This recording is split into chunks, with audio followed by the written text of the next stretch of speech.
સુરતની વાત કરીએ, ફરી ગ્રીષ્મકાંડ થતા રહી ગયો।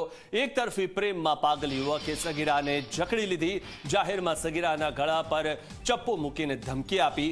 પરવેઝે સગીરા સાથે જાહેરમાં શારીરિક અડપલા કર્યા। પીડિતાના પરિવારે જાણ કરતા લાલગેટ પોલીસ એક્શનમાં આવી અને લાલગેટ પોલીસે ગુનો નોંધીને આરોપી પરવેઝને દબોચી લીધો છે। મહત્વનું છે કે સુરતમાં ફરી ગ્રીષ્મ હત્યાકાંડ થતા રહી ગયો।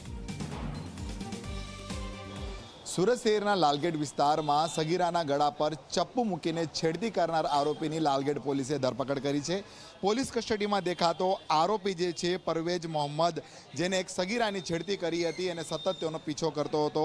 સગીરા જ્યારે ધોરણ 9માં અભ્યાસ કરતી હતી અને સતત જે છે આ સગીરાની પાછળ જતો રહેતો હતો અને સગીરાને કહેતો હતો કે હું તારી સાથે પ્રેમ કરું છું અને તને મને ફોન કરવો રહેશે અને તું મને રોજ જ મળવા આવજે, હું તારી સાથે લગ્ન કરવાનો છું। સાથે જ સગીરાના ફોટા સોશિયલ મીડિયામાં અપલોડ કરીને તેને ધમકી આપી હતી કે તને બદનામ કરી દઈશ એમ કહીને ગળા પર ચપ્પુ મૂકી દીધો હતો અને જાનથી મારી નાખવાની ધમકી પણ આપી હતી। સગીરાને જાહેરમાં જ બાહુપાસમાં જકડી શારીરિક અડપલા પણ પરવેઝે કર્યા હતા।